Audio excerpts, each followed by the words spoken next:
Hello and welcome to The View from the Top Live. We are back. I hope you like the new opening credits. We have got a fabulous, fabulous show for you today. I'm delighted to say we've got some great guests and we've got some amazing content, and you're absolutely going to love the show today. So let me start off. Let me just encourage you as we start to please join the conversation, to write in the comments box. We want to know who is out there. It's the only way that we know who is actually out there on the show. And it's a great way for you to communicate with other people and to let everybody know what's going on. So please do write in the comments box. Tell us that you're there. Tell us where you're coming from. We're very keen to know who is out there today. It's going to be a great show. And I'm delighted to say that the theme of the show is going to be reward. Now, most of our listeners, many of our listeners, are working in the global mobility function, and in most cases their boss is the reward director, the director of compensation and benefits. We've looked at global mobility a lot in recent weeks, but why don't we look at it from the perspective of the boss? Why don't we look at global mobility from the perspective of the reward director? So that's what we're going to do today. And we've got an amazing reward director as our special guest today. I'm delighted, I'm beyond delighted to say that our special guest today is Mike Piker.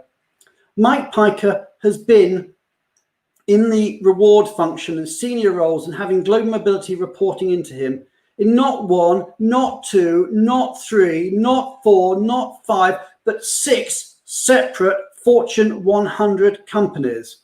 And they include companies as well known as Philip Morris, Naspers, Lenovo, Syngenta, Alcoa, and Cisco. But not only that, Mike has worked in consulting as well. He's worked with Mercer, he's worked with Buck, and he's worked with ORC Worldwide, which many of you will remember merged with Mercer many years ago. Not only that, Mike gets mobility. Mike actually was on the board of directors of Worldwide ERC. As I've said, he's had mobility reporting into him in 6 separate Fortune 100 companies, where they've had anything from 100 to 3,000 assignees, programs that cost anything from $10 million to, believe it or not, $2 billion. So Mike gets mobility. Not only that, Mike has actually worked and lived in 9 separate countries around the world. So Mike is a global nomad.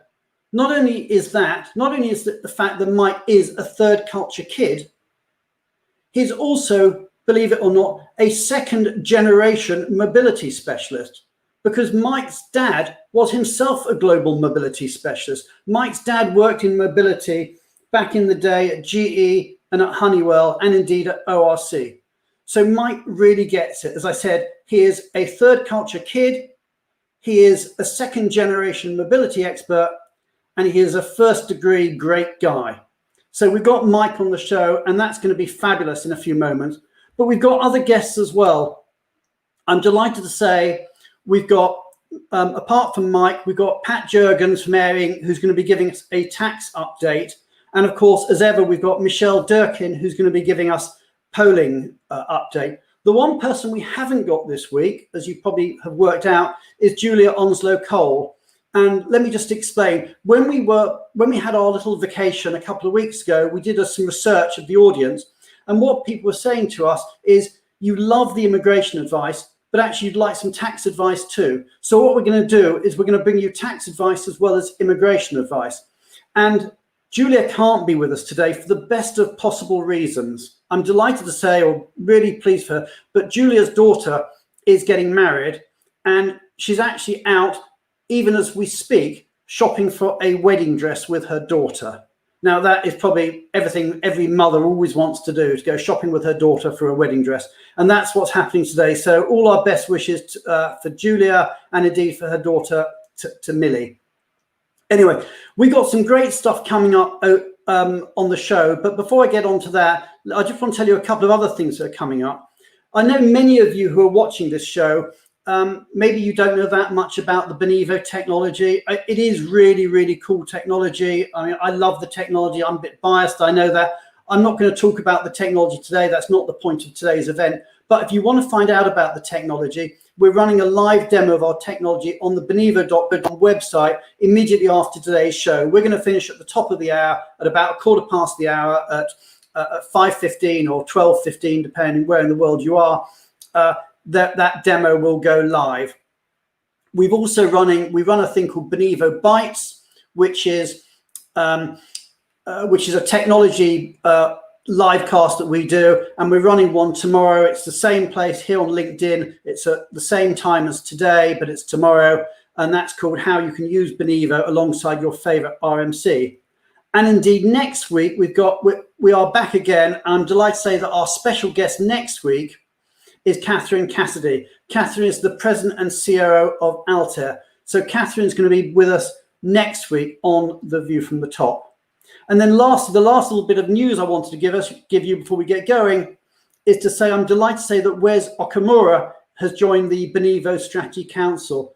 For those of you in the mobility world, and especially in the tax aspects of the mobility world, will know Wes because he used to be the America's human capital lead for EY, for Ernst & Young, my old firm.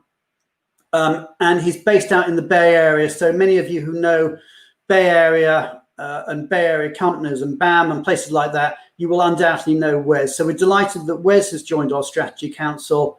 And Wes, in fact, will be joining us on the show on The View from the Top in a couple of weeks' time.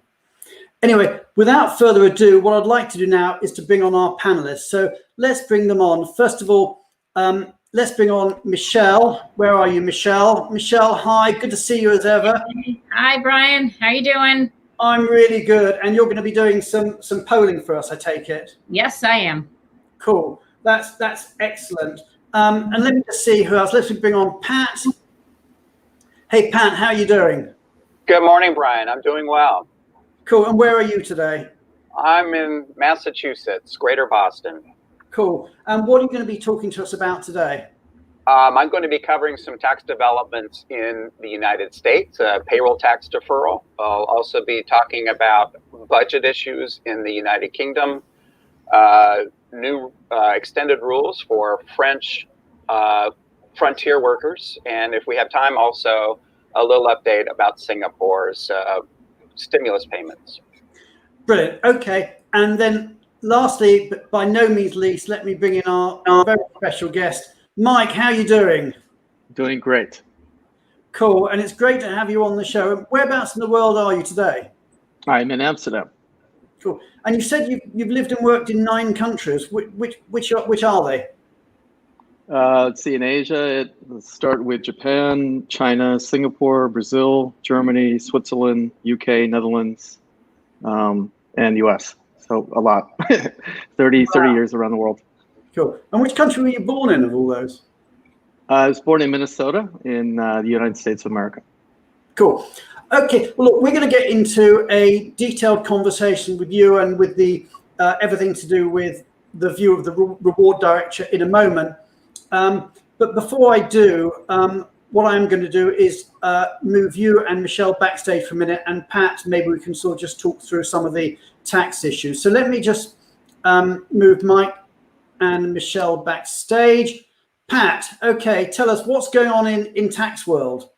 In tax world, well, unfortunately, we didn't have time last week to talk in much depth about some of the tax changes here in the United States, and I wanted to discuss the payroll tax deferral, which was President Trump's executive order.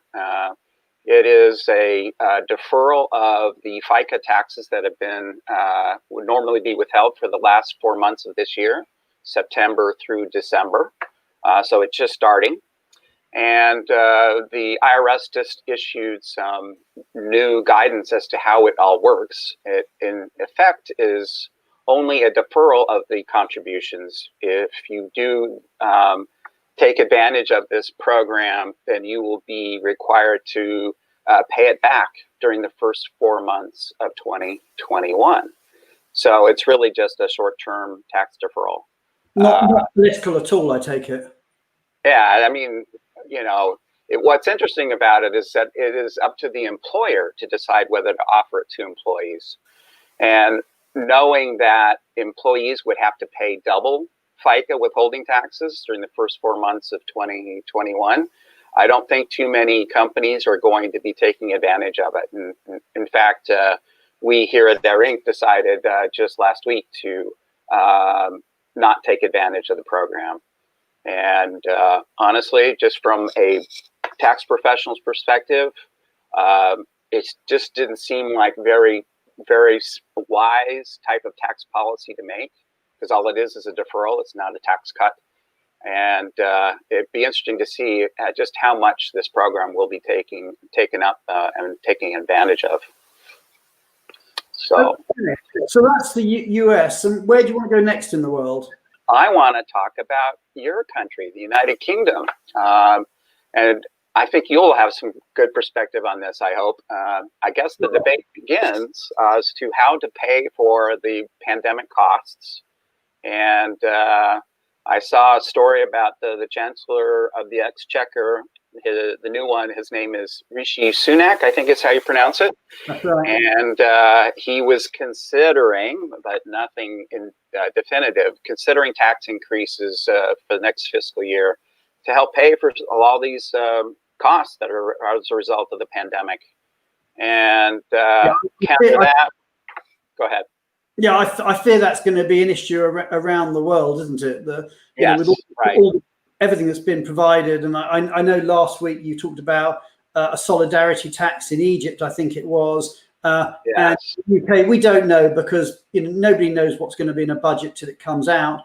But there's certainly the big talk is about them equalising the rates of income tax and capital gains tax. In other words, raising the rate of income tax from capital gains tax from 20 or 28% as it is at the moment to up to 45%.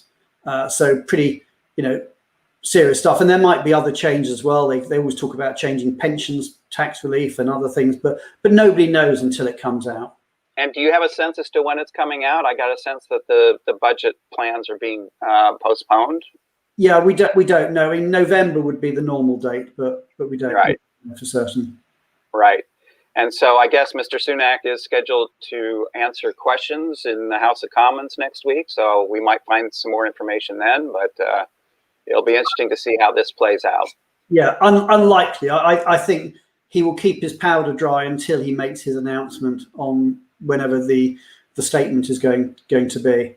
So what about, I think you were going to go to France next. Was that your next port of call? Yes, that's right. And this is another pandemic-related tax development.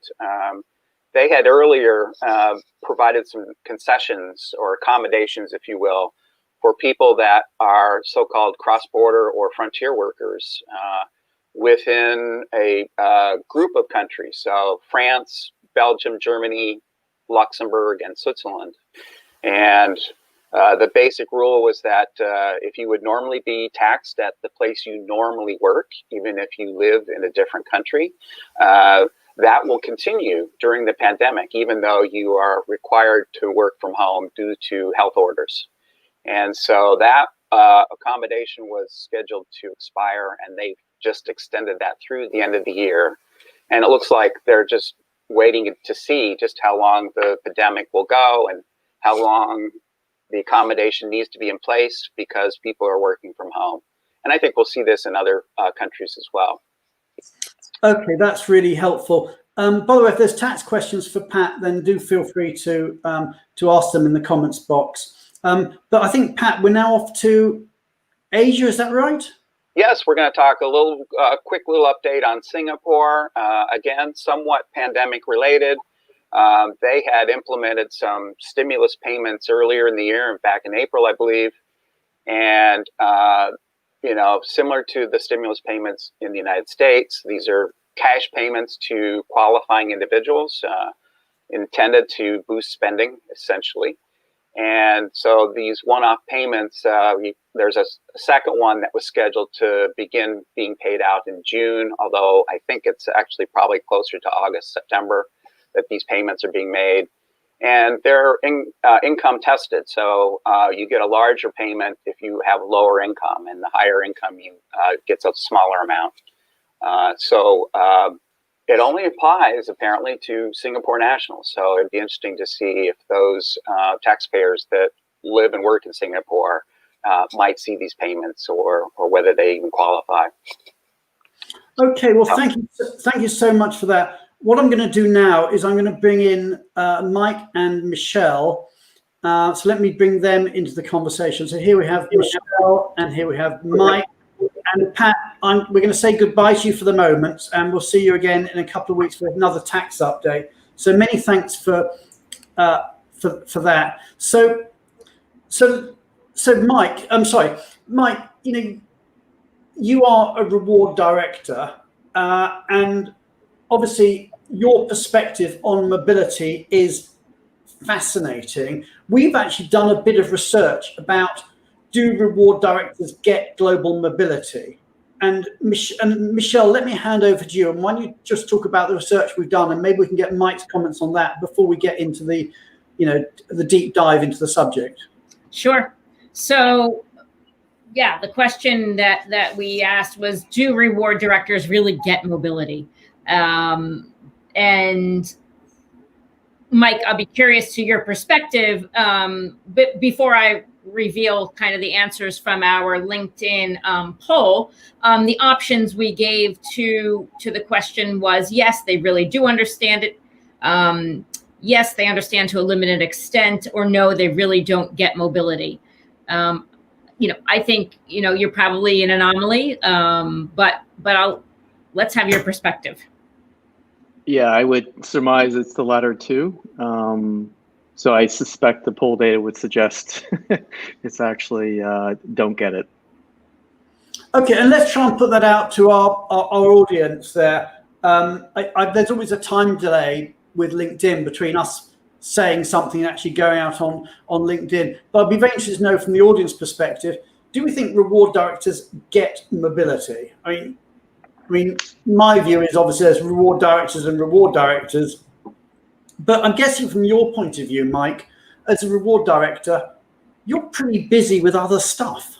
I mean, how much of your time is taken with mobility, and how much is taken with, I don't know, executive compensation or global share plans or benefits or all employee reward? I mean, where does mobility, how much of your radar does it get onto?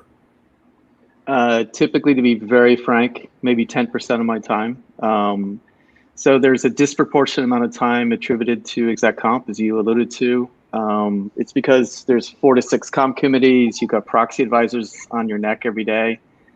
And frankly, no disrespect to my peers, but all the meetings I've attended the last 30 years, there's an obsession about exec comp and very little discussion, frankly, about global mobility. And it's unfortunate, but it should be maybe 20, 30% of my time, but it ends up being 10, to be frank.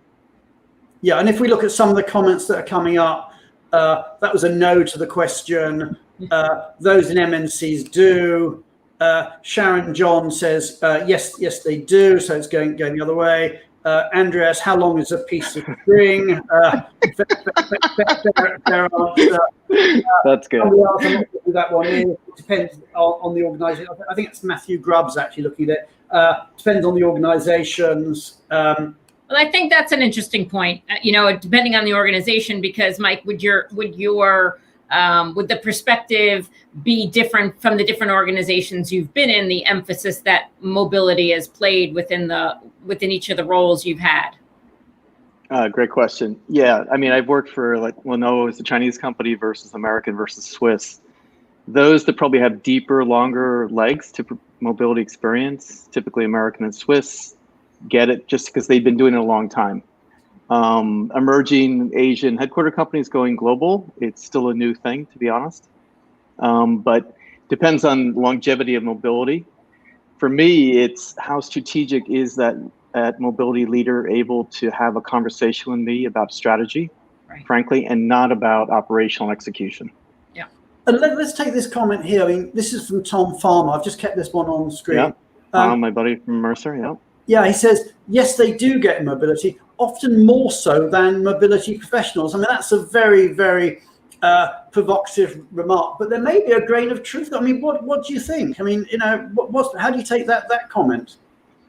Yeah, Tom and I did a lot of consulting together at Mercer in Singapore. He's right. To some degree, I guess the angle is they get it. They just don't have the time. I guess the proclivity is tax, immigration, employment law, compliance. Those are the things that are very technical. So those are the areas that I've observed just in 30 years. That depth of expertise doesn't necessarily exist within the reward peers of mine for some reason. I can't explain it. Okay, it's interesting, but anyway, what were the answers, Michelle, to the poll? So just 19% said yes, they really do understand it. 65% said they get it to a limited extent, and 16% said no, they don't get mobility. And how does that tie in, Mike, with what you'd expect? Yeah, it's what I surmise. I mean, you're very gracious in your intro. Most of my peers, again, no disrespect to the profession, have come through sales comp, exec comp, benefits, wellness, broad-based reward, but have not come through the mobility channel to get into the top reward leader role. So that might be some of the issue. 2 is some of them have not been expats themselves. And 3, as I said before, mobility has probably the most complex supply chain, the most technically deep issues required in reward. And if you haven't come out of tax and immigration or employment law, those are usually the breeding grounds to teach the profession how to know about mobility. Yeah, I mean, you mentioned the fact that about being an expat, and obviously you've done that, time and time again. Michelle, you've done some research on that too, haven't you? Yes. Yesterday, as I was reading over Mike's, bio, it really kind of occurred to me, does it matter? Does it, how important is it for a global mobility leader to have been an expat themselves? So let's ask that question to the audience too. Yeah, absolutely. Exactly. So out there in the audience, how important is it for a senior person in mobility to have actually been an expat themselves? And Michelle, sorry, I cut through you there. No, that's okay. So do you want me to go ahead and reveal the answers? What's your view on it, Mike? The empathy, sympathy, it's not paramount, but it's important. So very humble opinion. If I can talk to an assignee as a felt expat, not in my role, but as a peer, that gave me more sustenance, more credibility in the programs I've led. That I've lived schlepping all my stuff to another country, moving my dogs, all the stuff we know.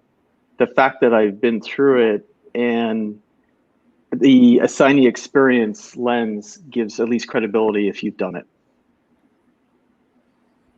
Okay, and yeah, I mean, let's see what the answers are. I'll flash up some of the comments too. That people are saying. Yeah. So 26% of our respondents said it was critical. 68% said it helps, and only 6% said it wasn't important. Yeah.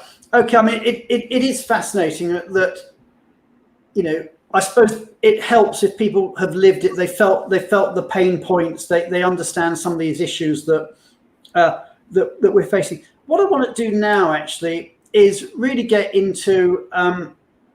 Actually, I'll just say goodbye to Michelle for a moment. We'll get you back for some more research in a minute. Is Mike? I just want to talk about the perspective of the reward director. And as I understand it, you've actually, well, not understand it, I know you've put together a paper. You very kindly sit on the Benivo Strategy Council, and you've put together a paper. I'll hold it up there. This is going to be available, or this is available on our website. And also you can download it here, or as I said, I think we're going to be posting it in the comments box too. But what you were trying to do, as I understand it, with this white paper that you've put together, is to look at global mobility from the perspective of the reward director, and to look at some of the issues that you think that you as a good, strong reward director need to focus in on to get the maximum benefit out of your global mobility team and your global mobility program. And I think what you did in the paper, which I thought was so insightful, is you've split down into 6 areas that you thought are really important to talk about. And I don't know whether we'll have time. We'll try and touch on most of them, if not all. I'll be really interested in what the audience have got to say. But the 6 areas that you touched on were global mobility strategy, organizational design, global mobility policy, technology, compliance, and cost. So, so many thanks to that. As I said, the white paper is available. It's free of charge for anybody that wants to look at it. But maybe we should just start at the top. Presumably every organization has got a business strategy, and then below the business strategy, it's got an HR strategy, and below the HR strategy, it should have a global mobility strategy. Is that theory, or is that how it works in practice? Generally, it does. I'd also add, what's the talent management of the talent mobility strategy? I guess the first empirical question one has to pose, both to your organization, to yourself, is global mobility serving that strategy itself? So business, people, talent, reward, in that order. Business drives the center of the circle, right? Then you got the people, reward, and the mobility. What often's left out is talent management and talent mobility. So I guess the first real important question to ask yourself is, what business imperative does my company want to achieve by building, designing, and operating the GM program? And I found, going back to the basics, instead of getting into the depths of operational stuff, but to go back to why does it exist first, then drives a better outcome. I get that. I mean, I always remember a lovely Yogi Berra quote, which is, if you don't know where you're going, the chances are you're going to end up someplace else. Exactly. It's a bit like that, isn't it? That, somewhere along the line, we've actually got to say, well, where are we going as an organization? And then if you've got that as an organization, then where are we going to be going from an HR perspective? And from that, how is mobility going to support it? And I suppose, there's all sorts of things you're going to be looking at. I mean, do you want to expand your global footprint? Are you moving people around because they're high potential? What's the purpose of your mobility policy? And my fear, and I don't know what you're feeling about this, is that too often global mobility managers are so busy being operational that they can't lift their head out the sand to say, actually, let's look at what we're actually trying to achieve. Exactly. Yeah, that's more often than not the empirical answer that needs to be answered. So to your point, Brian, is, do we need to expand our global footprint? Do you need to transfer technical skill, perhaps? Incubate talent or build a global workforce? Could be any one of those things or all those things, but those are obvious strategic questions. And the GM leader needs to ask that to the business every day, to sustain themselves in the role. Just a very basic example, GM programs in aggregate are actually more costly than exec comp. So if you look at the aggregate cost and the little amount of time that my peers and I spend on this topic, it warrants us to spend more time on this topic because it is the most expensive asset you have in your company. Yeah, but it's not going to happen, is it? Because the C-suite, they got the big sticks, and they're the ones everybody is most nervous. Here's a comment from Kay Hall. Global mobility should be demanding time with the CEO. Now, if that's right, what Kay is saying is, in a way, jump over the head of reward, jump over the head of HR, and get to the head of the CEO directly. Now, one of the things that might actually help Kay in her argument is that I know that an awful lot of CEOs, certainly in European countries, I think less so in the United States, are actually expats themselves. Correct. Yes. You get a lot of... Yeah. Yep. My 2 Swiss companies, Philip Morris and Syngenta, were expats. Yeah. So presumably at that point, they've got a really personal interest in mobility policy.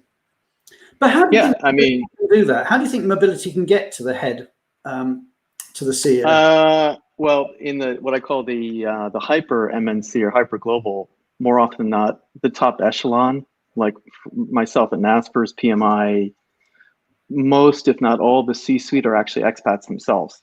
So therefore, you get automatic time, to Kay's point, with the CEO because his direct reports are in fact in the GM program. And you have immediate access because their exec comp issues are there that he has to deal with, and also the GM issues side by side.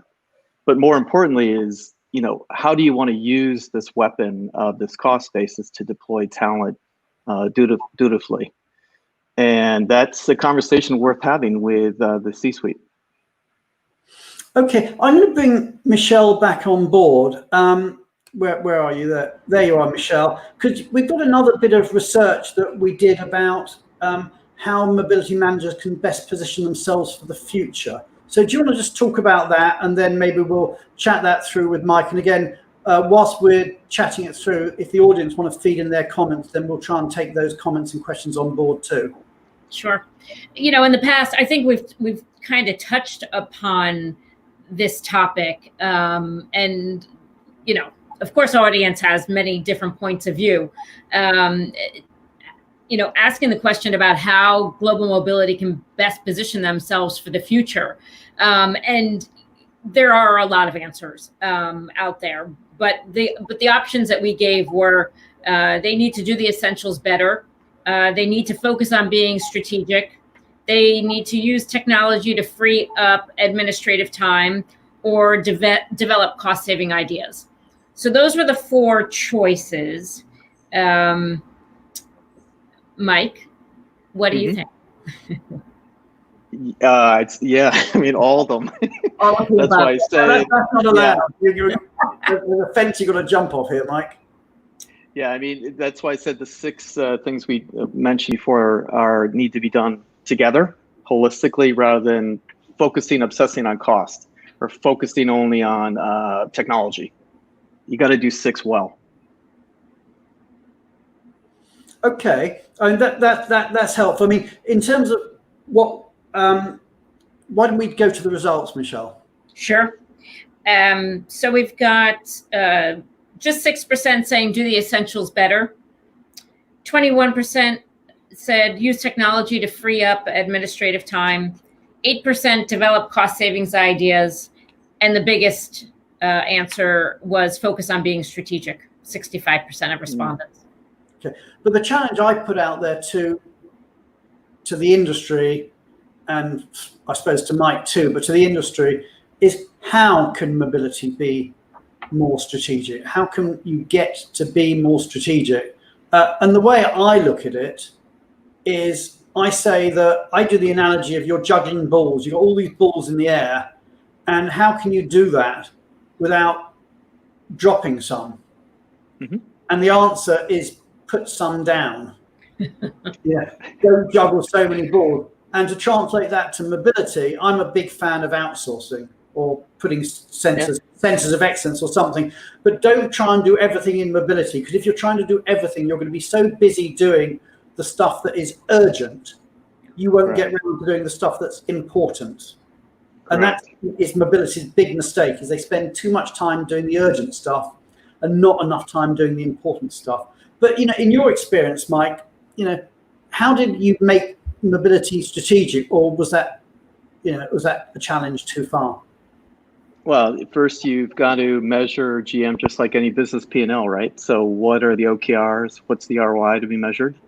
The nebulous issue in GM, as we know, the $100,000 question is, what is the ROI of GM? And nobody has been pinpointing the empirical answer to that as well as it could be done. 2 is, how do we measure the business impact and it not being operationally focused? And will it be another key one? GM normally costs are actually recharged out to the receiving countries, right?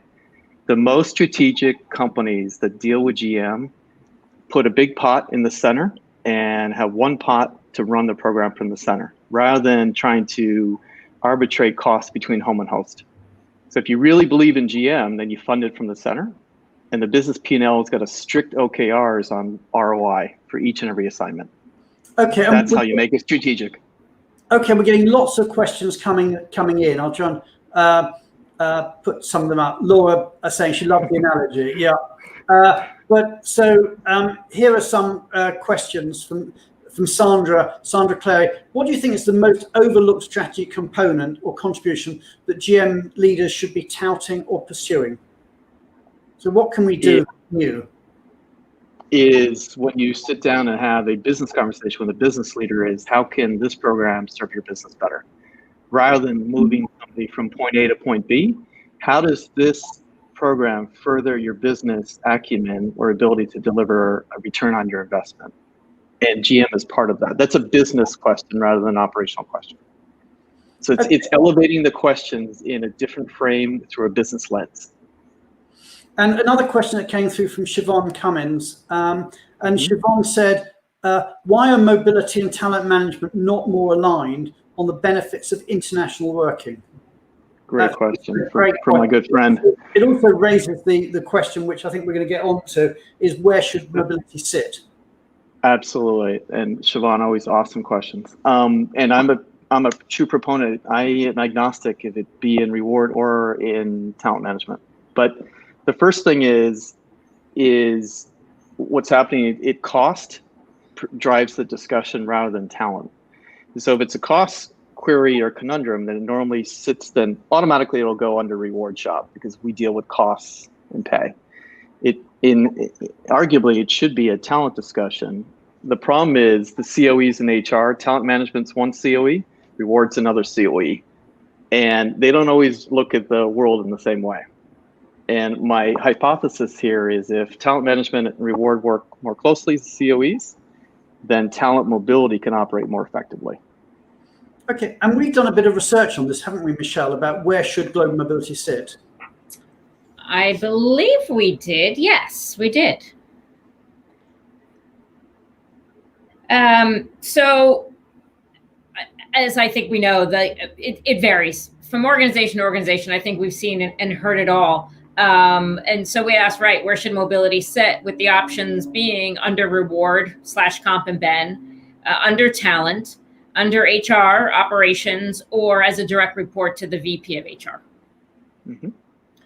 I think where should it sit versus where do mobility people want to sit are two different questions. Yeah. Well, the third question, where does it sit? Where does it sit? Well, Yeah. In most cases, it does sit in compensation and benefits. There are some companies it's into TM, to talent management, and there's one or two, if I remember correctly, that report into the CHRO directly. But I am an absolute proponent that this area has a better sit, so to speak, if that's a word, in talent rather than reward. I'm a big believer in that. So you're the reward director that wants to get rid of I'm not trying to push it away. I'm just acknowledging. Too complicated.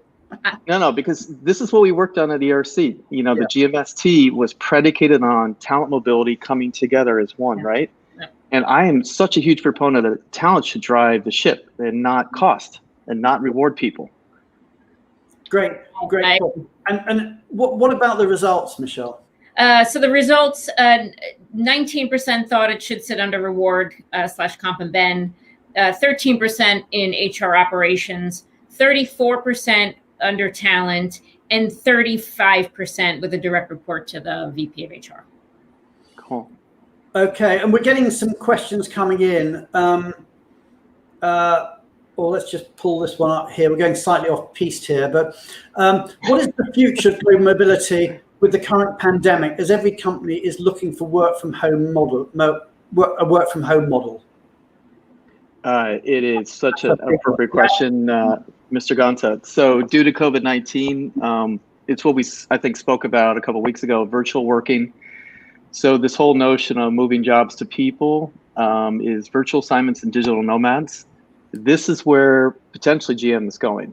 And so a digital passport and remote working and learning is where it's going. We all know that.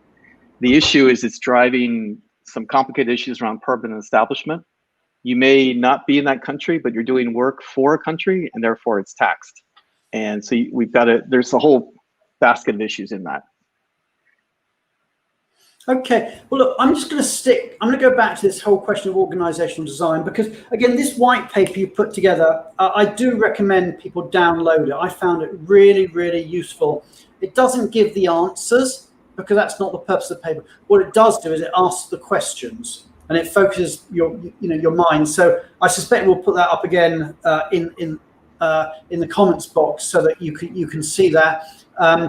But it'll be on our website, and I think everybody that's registered, we're going to send you an email with the recording afterwards, and the link will be there. But in organizational design, we talked about one of the issues, which is where should it sit? So we've had that conversation, and we know, in a way, I suppose it doesn't really matter, provided the organization works well and the organization is functional. If the organization is dysfunctional, it's a major problem wherever they sit. But let's just put that to one side. I mean, you are the boss of the head of global mobility. What skills are you looking for in a global mobility leader? What makes a good global mobility leader for you? Yeah, so giving you some, every firm I worked in, Rosemary, for example, I hired recently from BP. What I'm looking for very specifically are, let's go through the list. Talent management acuity, so the ability not just to have a GM conversation, but to have a talent conversation. Really important to have tax aptitude. Maybe you have worked in a Big Four. Immigration experience, so specifically, we all know the issues there. Vendor management is crucial. As I said, the supply chain is massive. Technology, payroll, accounting, compensation, benefits, even employment law for compliance and duty of care, and relocation management. So if you think of a job description that for a GM leader and the OKR is assigned to hire the right person to fill that role, the pot gets smaller and smaller when you keep adding those skills and aptitudes to the role model.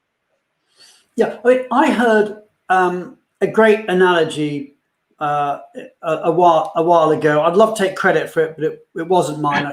Shout out to Chris Debner, and he said to me, and I thought it was great. He said, if you think of mobility as an Olympic sport, then what Olympic sport would it be? And the Olympic sport he said it would be is the decathlon. Exactly. Good analogy. And the reason he said that, he expanded that, he said, with the decathlon, you have to be an expert at 10 different sports, 10 different skills, but every elite decathlete probably started with one of them. Nobody went out and said, I'm going to be a decathlete. They started off being good at high jump or long jump or the 100 meters or javelin or whatever. And in the same way, I've got a feeling that with global mobility professionals, if you cut them open, there's going to be one core skill that they started with. Either they came to mobility through tax, or they came through immigration, or they came through logistics or HR, or or something else. They came to it in different ways. But from your point of view, do you think one route is better than the other, or what do you think gives you the best route into mobility? So in all humbleness, I think there's a big debate because the accreditation and the education in this profession is very disparate. But to your point, Brian, I love the analogy, by the way. I think decathlon is very apt. I would say it might potentially be better to start as a service provider first before you go in-house. So in my case, I started at ORC and I learned what a balance sheet was and what tax was and relo because I had many clients. And some of the best GM people I worked with have started in Big Four, worked maybe at Froggeman, or maybe have started in one of the RMCs and have gone in-house. So because you learn both horizontal and vertical outside a company first, and then you go in-house. So one supposition might be you get broad first, then you go narrow and deep second. Maybe. Okay. And there's a question that's come up for you. And here he is from Gasharan. He said, question for Mike, how about soft skills? As we are dealing with people after all, and I appreciate that, the exec comp is actually not really a people business. Exec comp is a spreadsheet business. It's very, very technical. but mobility is very technical because you get things like, tax and tax equalization and immigration and, the technology and the logistics of moving people. It's very, very technical. But at the end of the day, we are dealing not just with people, but we're dealing with our employees' families as well. Yeah, very well said. So what about the soft skills? So probably 4 or 5 are paramount. So first of all, just to be very blunt, is cultural empathy, is sitting in the shoes of that assignee and that spouse and their kids, what it's really like to live in that country and face another language, face another culture, go shopping, open a bank account. The fact that you can empathize situationally, I think, is an important soft skill. 2 is you learn another language, frankly, that you don't only learn your mother tongue, you make the effort to go local and you speak to them in their native language. It gives a lot of empathy.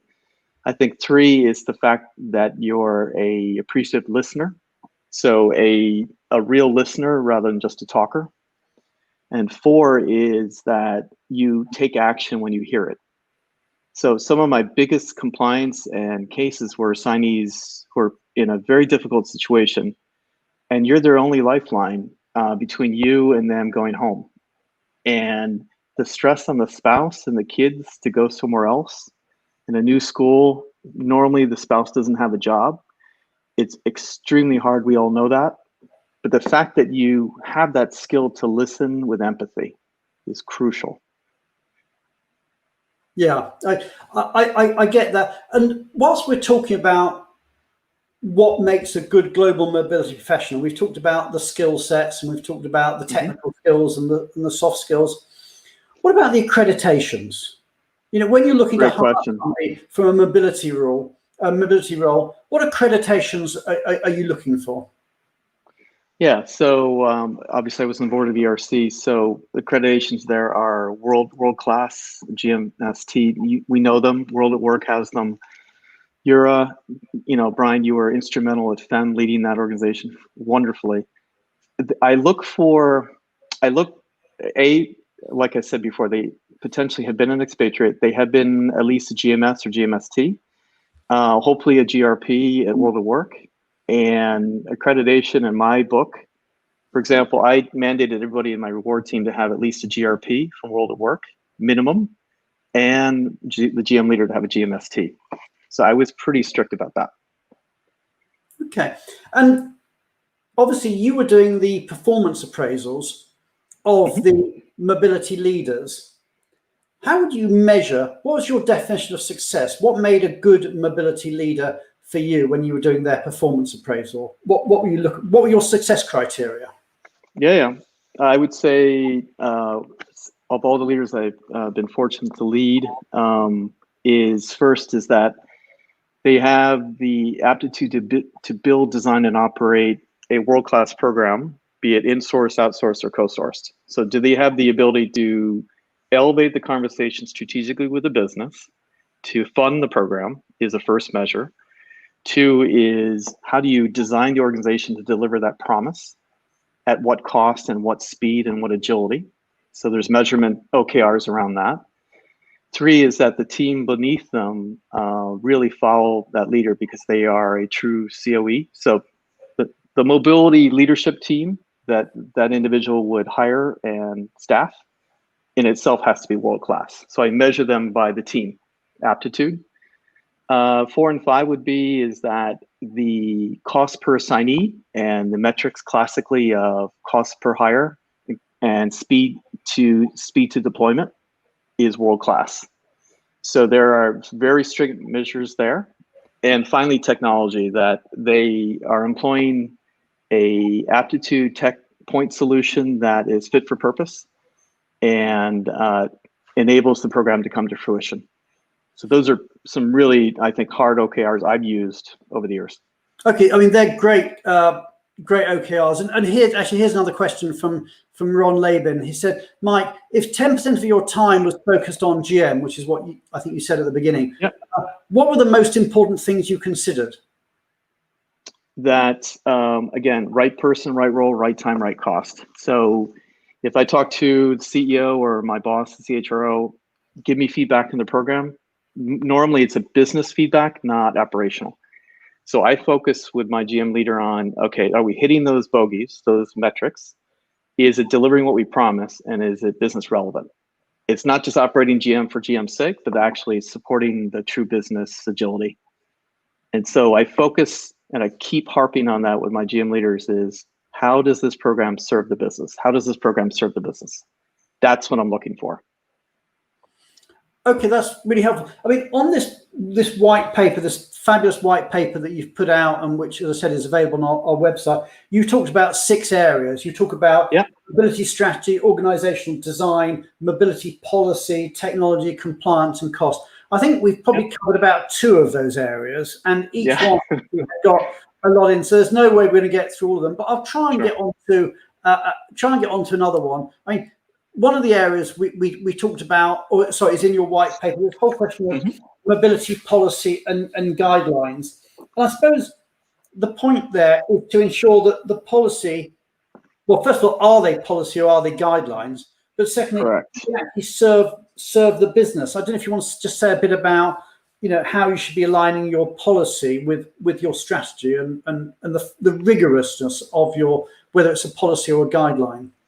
Precisely. Yeah, and more, again, humbly, I've seen policies morph to guidelines. So I guess the empirical question asks is, what are the core policy or guidelines required to serve the business requirement? So typically you have a business that asks for how long, duration, the purpose, and the talent type. There's typically 5 or 6. We know them. I won't bore you with that. We all know them. But the second one is, how strictly do we adhere to these as a policy, or do we allow a lot of exceptions? And exceptions are a nightmare for people who run these programs. I know that. We know that. But it's important to be agile, and therefore that means guideline, not policy. The third one is a very controversial one that's very important, is the compensation approach. Do you do home host, hire home host, net, headquarter, global salary? Do you equalize, protect? And what do you do around compensation, tax, and housing, which are the biggest cost components? The bill for this program rises exponentially when you start equalizing, again, for, as we know, housing, comp, tax. It rises by a factor of 3 or 4x. And finally, what's your COLA philosophy? So at ORC, just like Air Inc., ECA, and Mercer, you've got the Spatrian Index, then you have the there are a myriad of 5 or 6 different types. One change in that alone can reduce the price point of your program substantially. The housing guideline alone, the pension, the healthcare philosophy is massively attributed to which of those empirical policies you choose. Okay, and we've talked about policy. I'm just trying to touch on some of the other areas in the white paper, and I just want to come on to technology. I mean, I gave the analogy before about juggling balls, and I said that, you know, if you don't want to drop some, put some down and just concentrate on, you know, just do less. And there's various ways of putting down some of those balls. One of them, of course, is outsourcing, which we briefly touched on. The other is use of technology. And, you know, and in my experience, okay, I know I'm biased because I'm the strategy director for a fabulous technology company, but we won't talk about that. But you know, but I'm there from the, you know, Benivo technology perspective. But let's just put that to one side. I mean, the technology has got to find, you know, if it's going to be useful, it's really going to make your life easier so that you can focus more on being strategic. I mean, where are you on sort of use of technology? I appreciate some of the technology out there. You know, a lot of people are still using spreadsheets, and some of it can be pretty clunky. But what's your view on the role of technology in mobility? Huge. So I was also responsible in many of my companies for people tech. So what are the technology requirements to manage GM, right? So the first thing is, do you have all people data on one platform? You know, there's 3 big ones in the industry, you know them. But if you're people data first on one HCM as an aggregation engine first, you've already gotten over the hurdle to say, actually, technology is important. And from there is, you know, based on your technology types, what is the business requirement to deliver on that promise based on your, how often you send people, how long they go and where they go after the assignment. So do you need an end-to-end system, or do you need a point solution? and being very objective. Benivo is great because your functions and your functionality and your ability to pay and these functionalities observed as a point solution are world-class. I'd also say, what are the integrations required between your HCM and your DSP and RMC? Because it normally might sit in the middle, or it could be an assignment management tool. Assignment management tools are becoming very, very popular and in vogue, but the signee needs to know where they are on the assignment. Are we hitting our SLAs? What are the analytics to give to the business? And you can't do that unless you have an analytic platform, both for the business and for the assignee.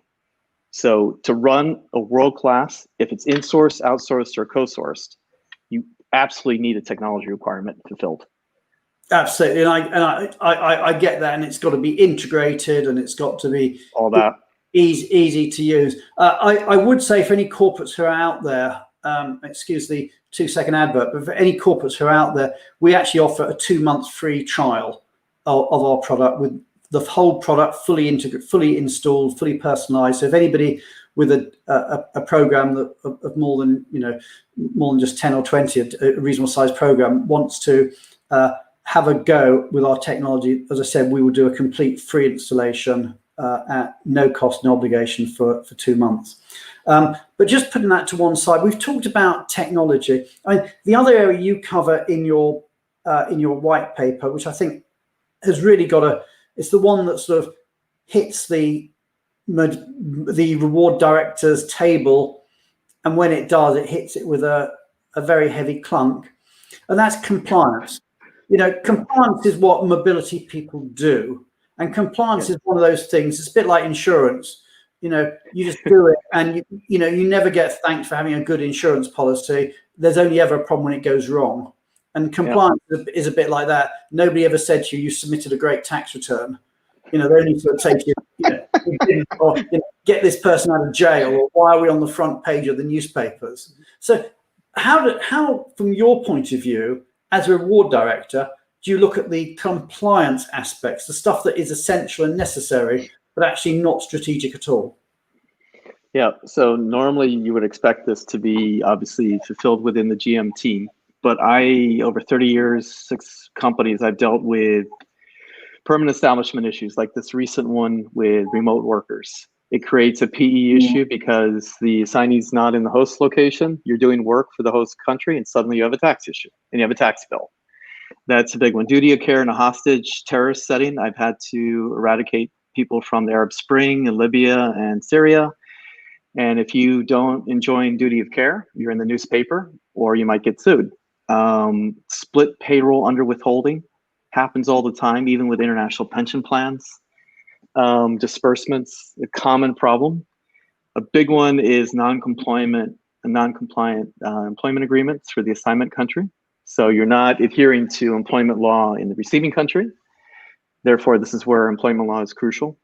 Overstaying a visa. I've had this in the US with H1L1s. People overstay. And with the Trump administration now, you don't want that to happen. Tax equalization managed incorrectly, or frequent business travelers, there's a big one, who go too frequently and create a tax issue in their, quote, host country, and they're not paying tax. They go to the airport and suddenly their passport people say, well, why aren't you paying tax? Because we see you here all the time. I've had people absconded to the airport, put in jail, and then we have to deal with getting them out of jail and then pay their tax, and not recharging the assignee accounting costs to the assignment country. So these are just a myriad of things, posted workers, all the stuff we know. But I don't want to manage those issues, but they come to my desk when something's not happening. And either we're in the Wall Street Journal, or someone's in jail, or there's a huge legal bill. And then it comes to my desk. Absolutely. And as I think it's Emily Lick said, compliance may not be sexy, but if you mess it up, the consequences can be huge. And absolutely. We are getting to the top of the hour. The last area that we haven't really got time to talk about it is managing costs, because I mean, expats are hugely expensive, aren't they? I think you said earlier that they can be expensive as the top execs. So presumably that very much is on your focus list too, as a reward director. Absolutely. Then you set it up, And then the debate goes on, okay, how do we cut cost? Because we put in the full loaded COLA, the expensive housing category, and we tax equalized everything in areas. And suddenly the business is saying, how do you cut costs? So that issue, and then the comp posture, as I said, you do home, host, host plus, host net, headquarter approach, have a huge implication on your costs. So just quick things there. Okay, and I'm going to leave us with a last comment from Henri in France. And he said that there's a thought to take away. Compliance is the backbone of mobility. Empathy is its flesh. I think that's a great line to end on. Let me bring our panelists back. Let me bring in Michelle and Pat. Pat's up. Yeah, you're all there. So thank you all guys for taking part. It's been a fabulous event. We've really enjoyed it. As I said, if anybody is interested in seeing a demo of the Benivo platform, that is live in about 10 minutes time, 1:15 on the Benivo website. We're back again tomorrow with the Benivo Bites, talking about how we work with RMCs, and we're back next week on The View from the Top, where our special guest is Catherine Cassidy, and Julie Onslow-Cole will be back with us next week with an immigration update. So thank you to all our guests, and thank you to all our audience, and we look forward to seeing you all again next week. And thank you, audience. Thank you, guests. Thanks, Brian. Bye. Thanks, Brian.